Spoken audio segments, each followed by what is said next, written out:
That's what I'm doing. A little bit. I'll step back a little bit tonight.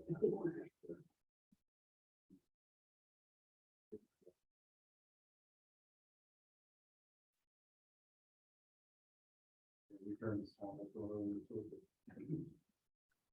So I guess we're good. We'll wait for you. Oh, okay. I declare we have a quorum. Thank you. I make a motion to approve the minutes as presented. So moved. All in favor? Aye. Opposed? Yeah, excellent. Thank you. Okay, new business. Kelly Griffey, from F.A.R.M. to address the council regarding their submission for a special event request for October's Treats on Main, and the farm fair. Kelly?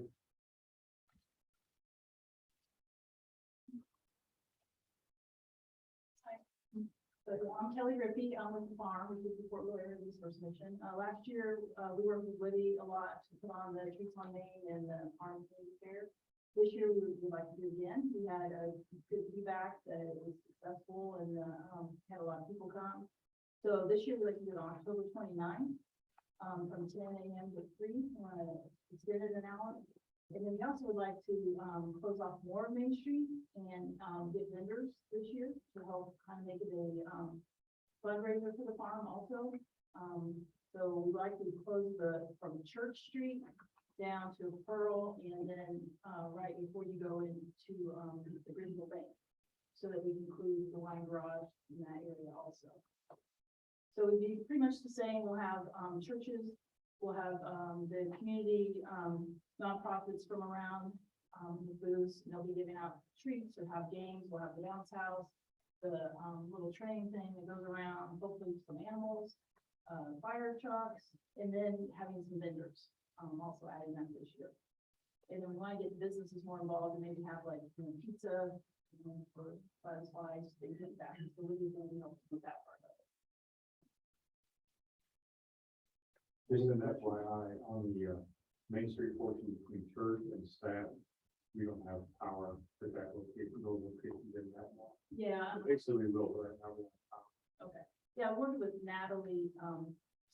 Okay. Yeah. On that. She said a lot of the vendors don't need electricity, so we'll put them there, and then the ones that do, put them on down by like.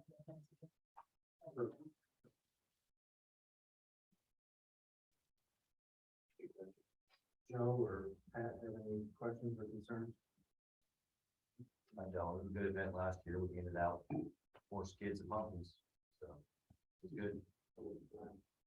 I'll make a motion to approve the request as presented. I second. All in favor? Aye. Opposed? You guys have it. Thank you. Kelly. Okay, council to discuss trash service bid options. Yeah, we've been talking all along, the trash contracts we have with CBS, now Waste Management, expired at the end of the year. So we need to get ready to go out to bid again for our trash service. And I put together some of the information, pretty much currently what we're using. They're almost actually going to do but there's options on there for either a 3-year term, a 5-year term. Option alternate number 1 is on request for additional bulk items. Once a month or whenever somebody requests something here, they would have to give us a price on per item there. And also a second toter, if the homeowner is interested in a second toter, give us a price for that, even though that will be billed directly to the customer from the trash service. We don't, all we cover is the base for one toter. And then also just add the bi-weekly recycling, and that would be a subscription with the resident and the trash company as well. It's exactly what it is.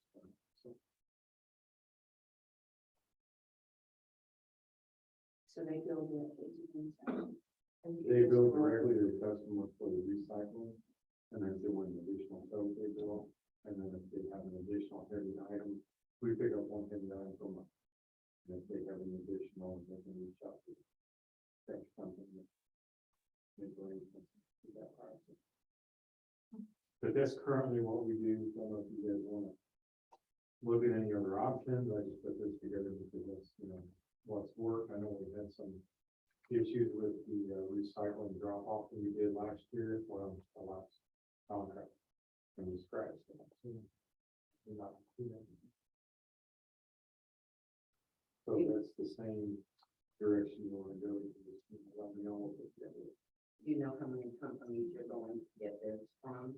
I have no idea. I mean, we're gonna send out as many as we can. I think, I know McCord will just come out to do it. And I don't think they got as many as what they were. I have reached out to some of the, tragic companies that did not bid in McCordville to find out if there was anything that was in their proposal that would have kept them from bidding out. Because I'm afraid they would do it. If there's one little caveat in their specs that kept them from bidding. So this include like the heavy trash days, that's one bulk item. Yeah. If you, not like there's only one out there. And I think sometimes you do some things like that. And it's interesting, I think a lot of people don't realize that the waste management trucks have cameras on. So, they can tell where the trash can's actually out of the road, if there's more than one bulk item. So, if we get complaints, sometimes we'll call them in and we'll look for cameras and we pick up one item. So, I'm fine with the way you got it right now, Joe. For the public, do you, remind everybody when the last time, how long is the contract that we've been in? I believe it's, I think it's 5 5 years, but yeah. It's CGS. Yeah, we were locked in. Yeah. There was an article in the paper about how much money they're losing with the price of gas and everything because of the contract they had, so it's really a whole lot. We don't need a motion on that. I think as long as we get consensus all the forward now, get it out and make sure that everybody's off. When do you want to have how long the bid's out there for? 30 days? Probably 30 days, or whatever is required. I don't even know that anything's really required. I think for something like this, you got to close, but I think they're going to give them time to get back to. Yeah, because ours is up, January? And they need to know in advance, and so do we, because currently in the utility bill, is got the trash contract, the trash fees on there, and that will have to be amended, we'll have to just our ordinance, notify our provider on billing service to update that. So, and then also, if it's the same company or if it's a different company, they're going to need time to get the codes out, order new codes, make sure they not deliver and all that stuff. So, and then how it plays out. Sooner or later. And then the timing of this, we have a draft up for the budget process. Just line up nicely. Yeah, and I've already talked to them about, what's going to do and trying to get some budget. After talking to, other people, so if there's numbers coming. Thank you. Old business, council to consider resolution number. So, what number is this? Yeah, I don't. This is the first one for this one, right? Yeah, so it'd be 8,008.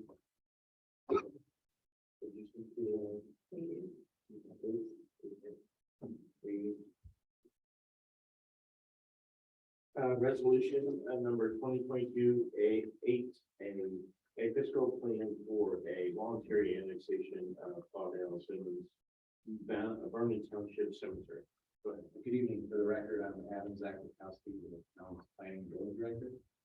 So this item before you tonight, if you recall, the town is undertaking the voluntary annexation of the Vernon Township Cemetery. It doesn't mean that we're taking over ownership, simply that the property would be within the town limits. And so this is the cemetery that is just south of Brimstone.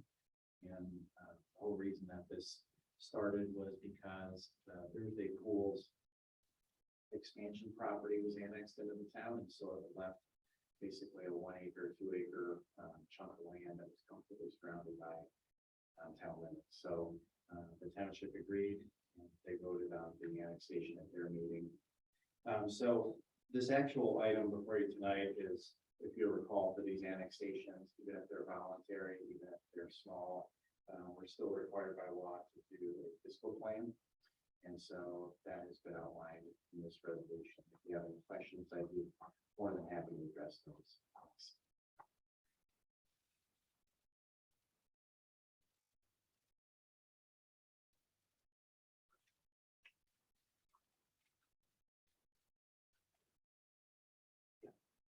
Make a motion to approve resolution 2022-8A, a resolution adopting a written fiscal plan establishing a policy for the provision of services to the annexed area, the Caudell-Simmons Vernon Township Cemetery. As presented. All in favor? Aye. Opposed? The ayes have it. Thank you.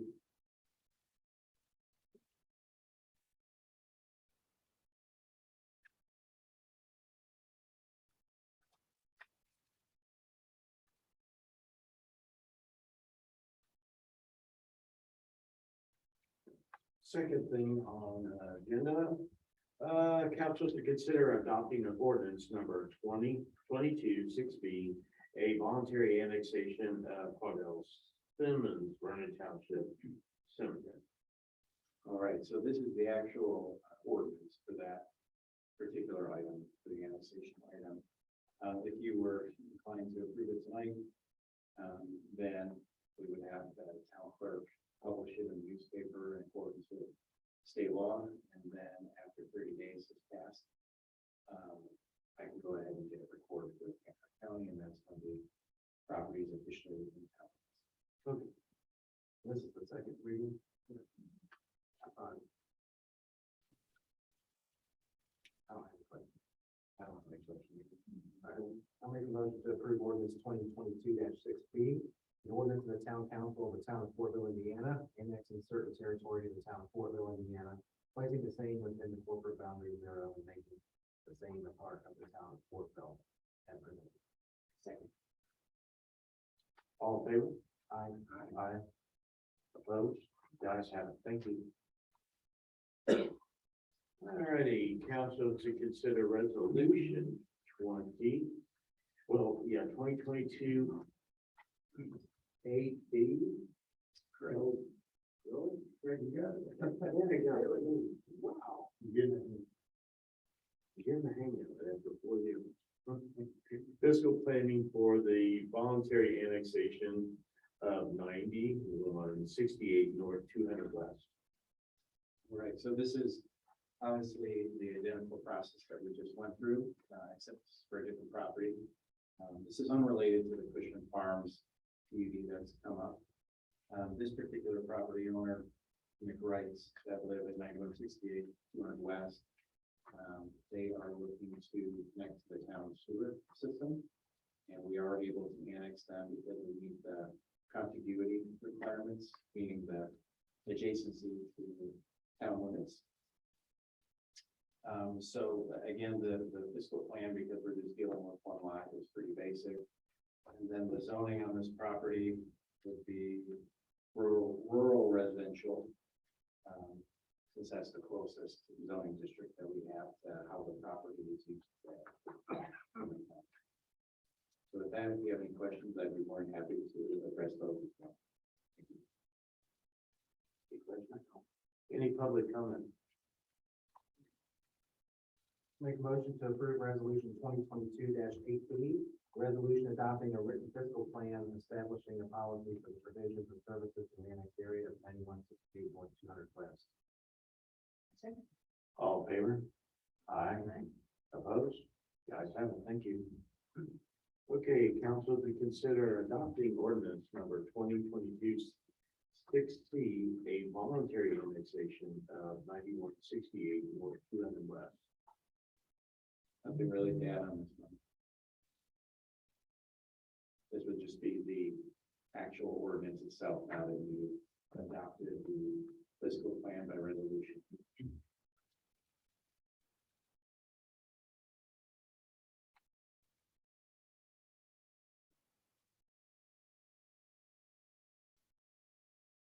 Can I get a, I'll make a motion to approve ordinance 2022-6C, ordinance of the town council of the town of Fortville, Indiana, annexing certain territory of the town of Fortville, Indiana, placing the same within the corporate boundaries thereof, and making the same a part of the town of Fortville. all in favor? Aye. Aye. Opposed? Ayes have it, thank you.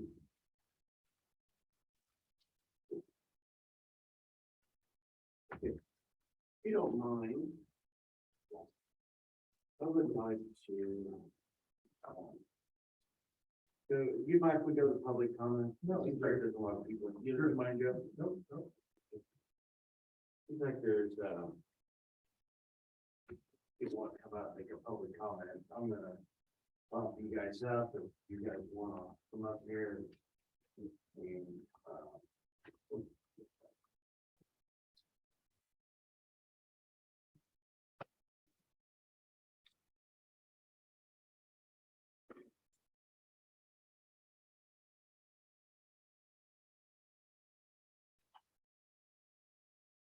Hello, my name is Jake Fisher, live in the Old Bridge Division. I have some pictures here I'd like to submit to you. That would explain more what I'm talking about.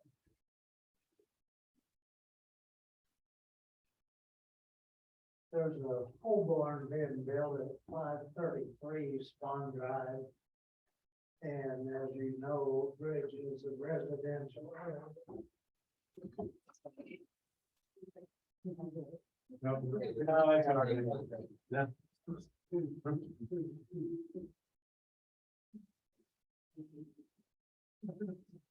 Those pictures are taken from my property and other neighbors' property. There's the Seals front porch and her yard. And it shows it's pole barn, it's not a residential garage. So I would like to know how that got approved. And what's gonna happen to it.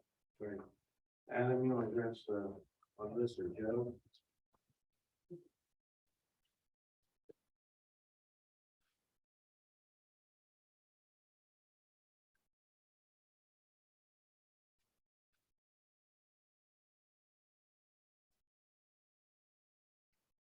Yeah, that's what we gotta look at.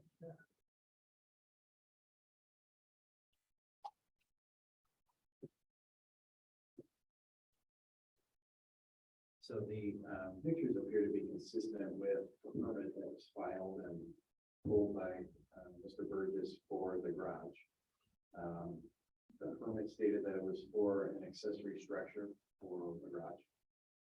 In this case, it met the building code requirements, it met the zoning requirements, of which there's only, I believe, a 5-foot setback that's required because it's an accessory structure, and the structure was behind the front line of the home. So, in terms of its legality, I believe we issued the permit correctly in accordance with the zoning ordinance and the applicable building codes. So he didn't have to go in front of, the planning commission or anything, show a drawing, or anything like that? No, because it's simply a residential structure, accessory structure. No. It would be defined as, Did he? it would be defined as a residential accessory structure in terms of the garage. Did you want it in front of your house? Hold on. What I'm asking you this question is because, he's saying it's a garage, but if there's no drawings or, he didn't submit any plans or anything. Well, of course you did. Yeah, there were plans that were submitted. Can we take a look at them? Sure. Okay. So I'm curious too, is Eric down the street? Yeah, in that particular neighborhood, there is no homeowners association. If there is anything, and I do remember looking through the covenants in the plat in the seventies on the neighborhood. Now, those covenants are not enforceable by the town or the county. If there was something conflicting in there, then in theory, the residents could take that matter up directly with the property owner. But those restrictive covenants, the town has no jurisdiction over that matter. Is a pole barn, covered as a Yeah, that's residential what, zone? I see, that's what, I haven't seen the drawing. I can't imagine that an 80 by 90 or plus pole barn would be considered a residential zoning. Normally zoning can only be residential within residential. You can't put a business in our residential area. You can't put a commercial property in our area. And yet we have an over 80 by 90. I just want to know who looked at the plans and specs. How could this have gotten approved in a neighborhood? Go ahead. Yeah, I was gonna say, there's at least three things. I mean, first, take a look, make sure that what's being built conforms to what was applied, because if somebody applies for one thing and builds something else, that could be, it could be inconsistent with what was applied for, so that's something to review. Second would be to make sure that what was applied for and is being built is consistent with any dimensions that are allowed in the zoning ordinance. Then third, as Adam was saying, it sounds like this area has a plat where there's covenants in the plat, and neighboring, so it may have restrictions that would say, you know, size restrictions that could restrict, it's a lot of times, the most common would be residential use only.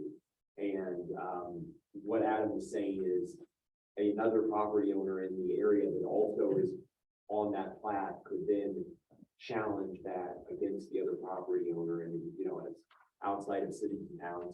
I've had lawsuits like that where one property owner has said, hey, you can't build something like that. So that's what Adam was referring to there. That's a private right that are between the people that are in the neighborhood where they can challenge it. So there's at least three I can think of off the top of my head. Ways to look into this. Here's my concern. If I decided to build a pole barn, and we have to call it what it is, in the lot next to me between myself and Brendan, would I get a pole barn approved in the same way that Mr. Burgess has? Because I feel that he's saying he asked for a garage. This is not a garage, folks. You can call it what you want, but it's not a garage. The size alone tells you it's not just a garage. Is that the plans he gave you? Was supposed to be the barn? Did he call it a garage or? Call it garage, you can call it, it's got garage doors on it, but all accounts it would be a garage. It's not a garage. I asked one of the workers when I was walking by, I said, what are you all building? And he said, a pole barn. And I'd like to also say, today our fiber optics got cut, so we have no TV, internet, or anything until Thursday. And Spectrum said he will be paying for that. They pinpointed it to that property. Yeah. I might just say, when we all moved in, or some of us did, our covenants and restrictions, there were things, no clotheslines, no fences, no Do you have shed. the covenant? Probably, I'm sure some of us do at home in our files, nothing that blocked the view. It was very simple, and this is a towering structure. It's, if you haven't driven by, you need to, because I can say that none of you would want it in the lot next to you. I mean, I think we all appreciate what Mr. Burgess has done for the town. There's no need to say that. He's a big part of the community, but this is just kind of feel like, it's not a garage. It's all this. And there's a building that he's putting on, required to have a building permit. The building permit, I came from Madison County, when you walked down the street, and you drove down, you were to see that building permit. Is that applicable here? Yes. But it's kind of on a side window, getting by a toilet.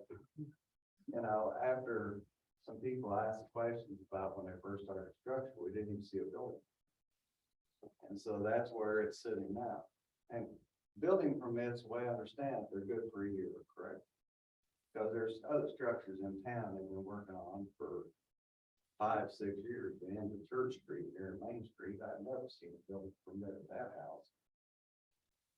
And I talked to you about it before, and you said, well, they were gonna get one. I don't know, what are we referring to? The house at the corner of Main Street and Church. Right behind the Methodist Church.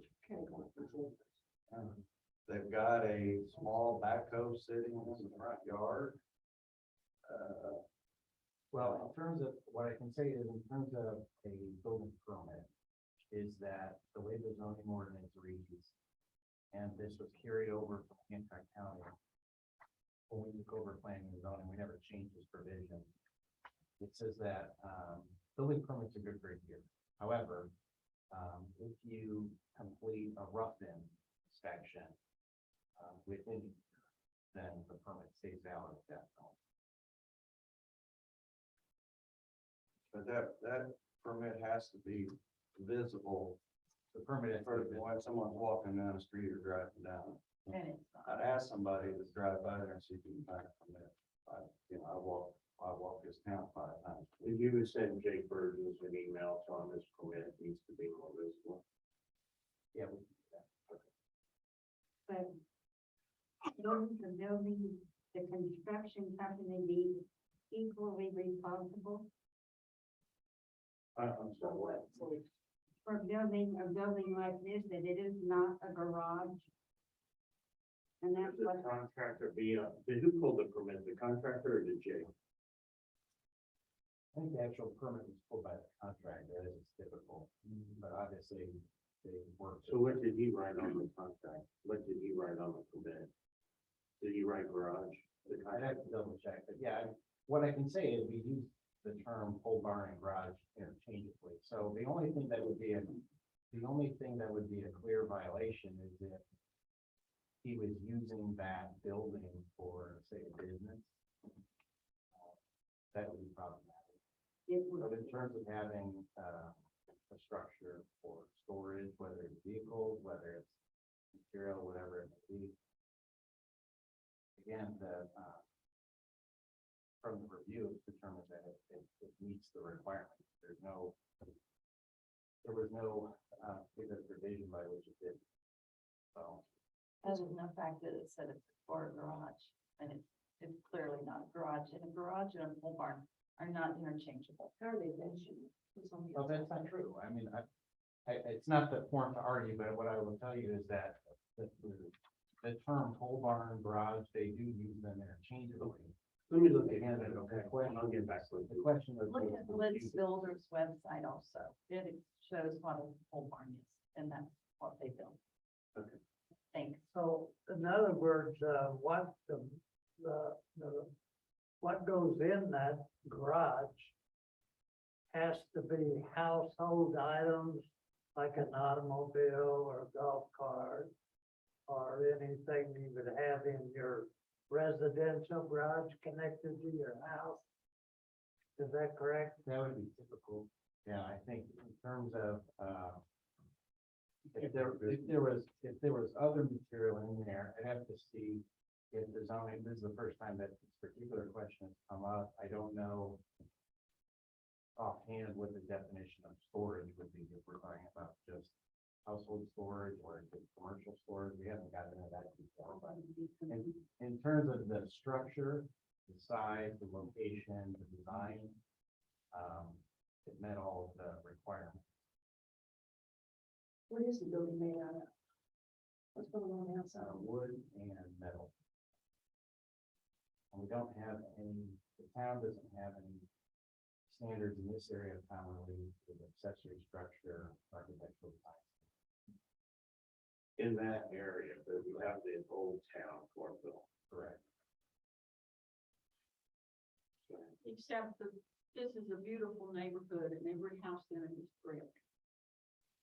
Our initial covenants and restrictions called for 3/4 of the house had to be of a a brick or a concrete or a stone or something. We could not have aluminum siding over a certain amount. And Do me a favor, just define that covenant. I think I probably have it in my files. Yep. We moved in 86, 85, 86. But yeah, this is gonna be a pole barn with aluminum on the outside.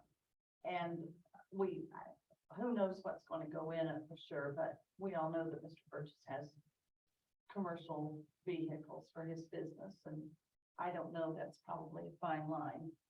I don't pretend to be a lawyer, but Okay, do me a favor, let me look into it, I'll get back with you. Okay. I think we'd all be glad to come back and talk about it again if need be. Thank you. Okay, I thank you.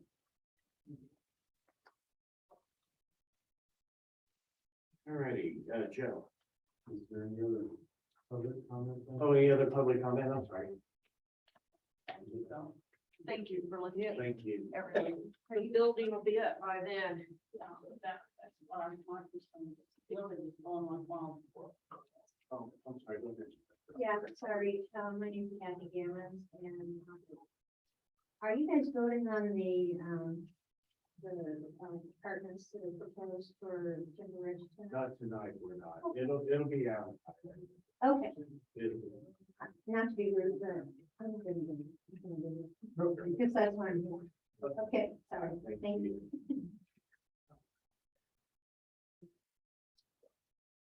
Okay, The only thing I've really got that issue on is the trails at the school coming along nicely. They've been putting sod down, maybe rain for them down a little bit today. I mean, but they've got the crosswalks are up and functioning now, so you hit the button, they'll start flashing yellow, and they'll stop, they'll go red, and stop traffic, all the kids cross the street down here. I did have them come out and restrike the road 200 there in front of the school, because it's getting a little confusing. The way things were laid out and the stripes were fading. There's one arrow that I was particularly wanting to get done, a right turn only arrow. It got missed by the company, so I'm afraid to come out from the upstairs. But as you go south, the school did change the driveway, and where they added the new drive, the curb on the far side, the south side sticks out into the road quite a bit further. Because that lane stop. Make sure to turn arrow and maybe a sign up there, so we don't have anybody that is curved. Also, the lights are being installed now, so we get too long on those lights. Go through it, we power it up, in a couple of days, if we got them all mounted, we got one wire to put the better stuff on. So we're coming along. Did the quotes for having, somebody had suggested, going through there and everything, I noticed there's an actual, Yeah, so was that cost? I brought that back before the council to see about getting that done. You guys didn't want to pay that kind of money. I did ask them about doing the electronic painting on it. And they said that the price that they got, they sent me a quote, was a little bit more, and it delayed getting the lights a little bit further. So we were waiting 4 weeks, it would have been 6 weeks since we got all this done. I did check with the crown coating here in Fortville as well. See if they can power coat those fan for us. And they were too long, so they could get it set there. So like 21 cents. But yeah, we did it. That's all. No, that's it. Any questions for Joe? Adam? For me, unless there's questions on. Any questions? Is there anything going on with the bureau on Monday? I don't know. They don't know. Let's see. Did they get their medical emergency? No. They didn't do any of that. They even asked me to solve it. They didn't take it. I think they were awarded. No, they were awarded. Yeah. No, actual cash is transferred because.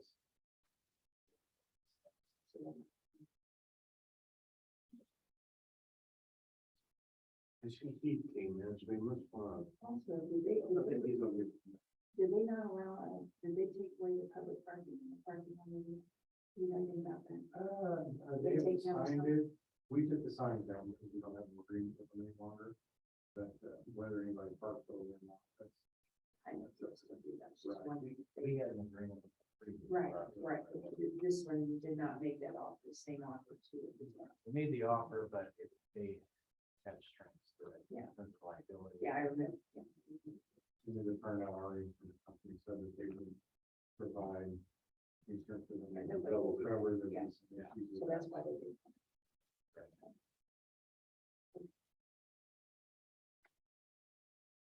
We should eat one of them. Keith is here. I think he's asleep in here.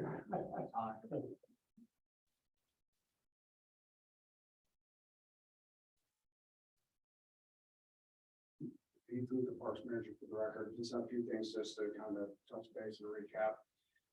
Summerfest, obviously a lot of you guys were out there. I appreciate the support from everybody. I don't have exact numbers, and Pat can maybe check my fuzzy math on this, but I know hands down has been our largest crowd that we've had since we've been out there. Obviously, a lot of factors went in on Saturday with cooler weather, but it was, this was gorgeous. All of our vendors ran out of food, lots of good feedback from the other vendors. If I had to guess, 5,000 plus throughout the day, probably 2,500 to 3,000 during the fireworks. So that was a very good event. Friday evening prior, we ran our 5K, as you all know. And so within 3 minutes of race starting, the clouds let loose and people got wet. Corey Cox did not play that evening, which kind of transitions me into a conversation I'll be having with you guys probably in the next couple of council meetings. We're looking to reschedule him on Saturday, October 1st, for like a pints in the park night. I'll have some more details worked out with Natalie, and we'll present it to you guys for approval here in the next, like I said, couple council meetings. One of the other things that we're going to also try to have as well is as we move forward with a lot more programming for the parks, we need to figure out a way to get the pricing that we have currently into the fee schedule through our fee ordinances, but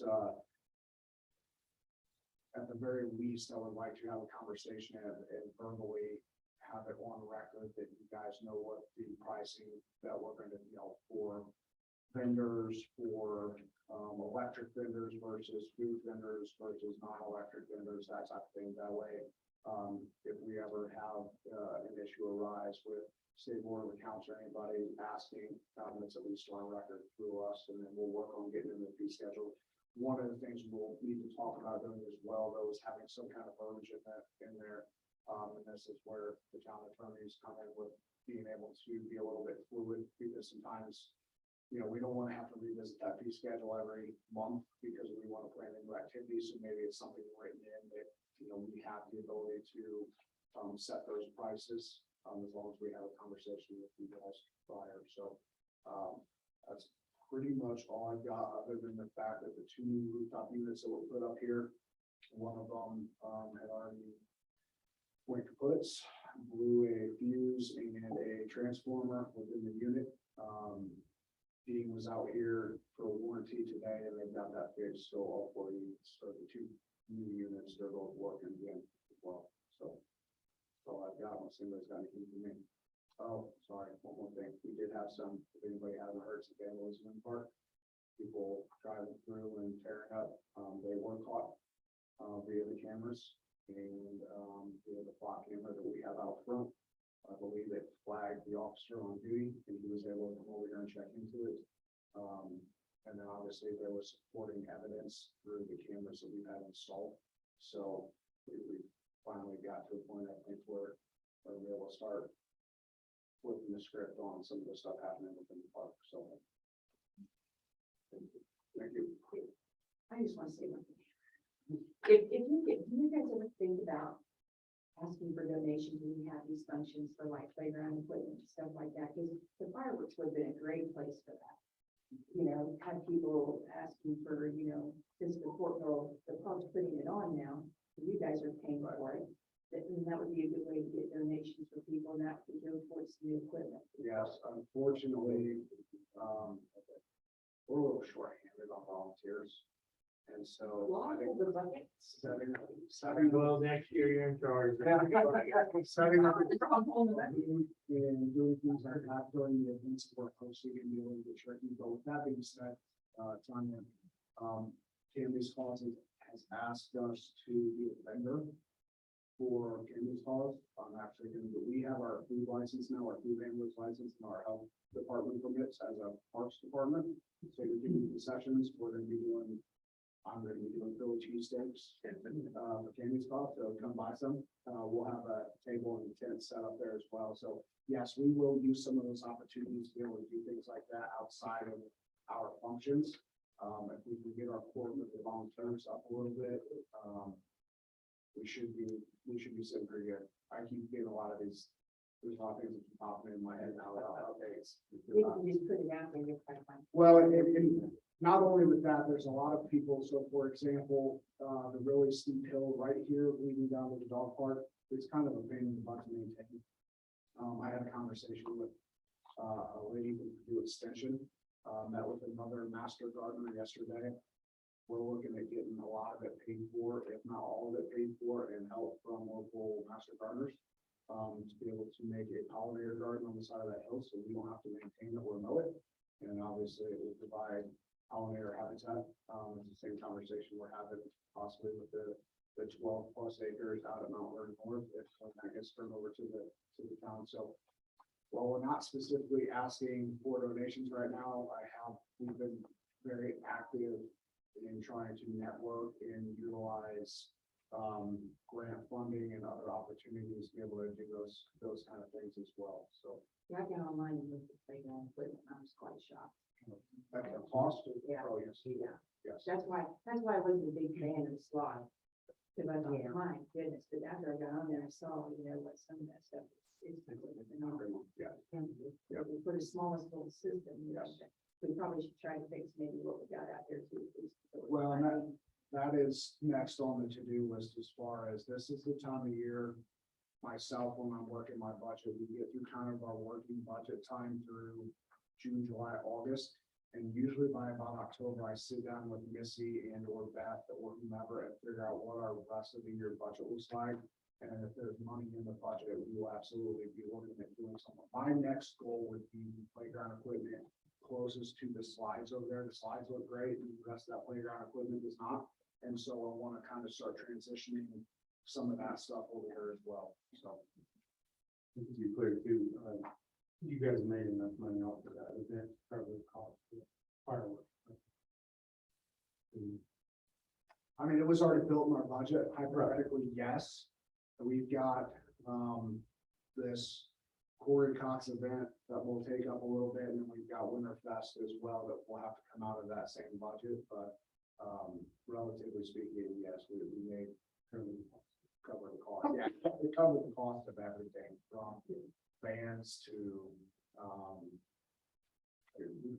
let's just put it this way, local businesses have been very kind to the Parks Department as far as sponsorships are concerned, so we've been very thankful, for local businesses. I know a couple of them don't like being named, so I won't name drop them, but, they were very generous. We raised just in sponsorships for, Summerfest right around $9,000 just in sponsorships, so from, I think, 6 or 7 businesses.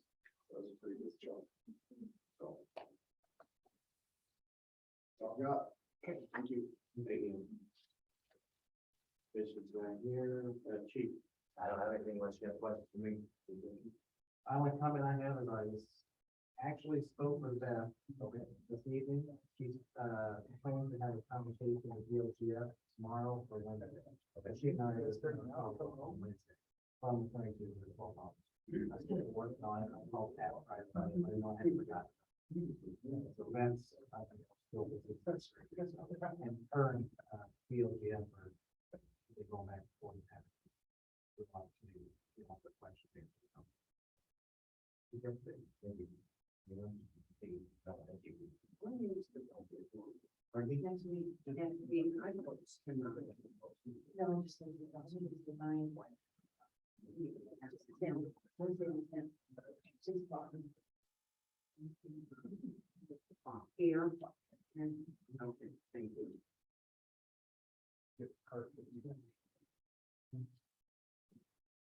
Anything on? No updates. Public concern, town council comments. Libby, you have any comments? No, I don't have anything. Okay, thank you. Time. I just want to say I walk in the park every evening now, most evenings.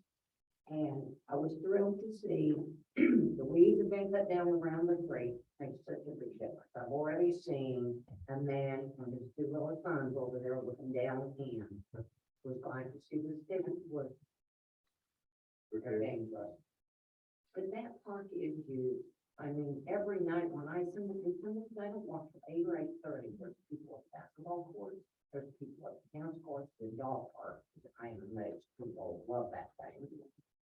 And there's usually a few families at the playground.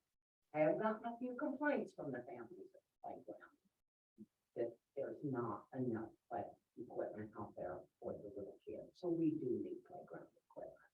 Okay. Yeah, I just have a follow-up, Joe, for, can you give us an update on the progress at Town Hall and water? The water plant's still moving a little bit slow. They're building the concrete walls, they got the base done. There's a lot of steel and concrete going in those walls. There's a large, underground tank, storage tank that's gonna house like the backwash off the brine for the water softening and everything. And we'll use that to mix a little bit of fresh water and discharge the sewer plant a little bit slower so we don't knock the bugs crazy down to the sewer plant or overload it with chloride. So that's what that big tank is. It's not typical in a water plant, but that's what we're doing with our. As soon as they get the concrete done, get the walls done, and that's time to cure, you have to fill full of water, pressure test them, and lift release and everything. And after we get the fluoride, good for that to go pretty quick. They're still telling us probably in March before we get it running. And it's my understanding that they got most of it in order. Shouldn't have too much trouble once we get there. We're going to start moving on. Town Hall is moving really fast at this point. They were telling us that we would have the building back September 1st. It might be really close, but I think that's a little optimistic. There may be a few little things that can keep us from moving back in there, but it's moving on pretty quick. They've got most of the drywall, all the electrical done, all the plumbing done, all the HVAC stuff installed, as well as duct work that goes into the ceilings that they haven't gotten finished up yet. All the power, the meters have been changed out and gotten rid of the nasty old bank of three-phase power that is a mess and wires going everywhere. So they've got the brick on the front, getting ready to put the limestone on the pillars on the front of the building. And then they've got metal that's covering a big part of that. They're real soon. See, I think this is like 50 sheets of drywall short, and we have most of the drywall. So it's starting to look like the building, and it was all open space instead of now you can walk around through the hallways and the rooms and see what you do. I did think one other thing, I don't know if you have been contacted, you might know, but, do we know what yet, which alley will be paid? I was asked about that. Well, the alleys that we're working on right now are just the ones north of Michigan Street and south of, I think we know, Monroe. No, I haven't gone up to bid with that yet. I know part of the funding that we were looking at for our roads from the community crossing coming in a little bit higher. So I was kind of waiting to see how those numbers play out. And I haven't had a chance to look at that yet. But oh, and started that. Hopefully get that out. I don't have any. I'll make a motion to approve the sign vouchers. All in favor? Aye. Aye. Opposed? Guys have it. Make a motion to adjourn at 7:50. All in favor? Aye. Opposed? Guys have it.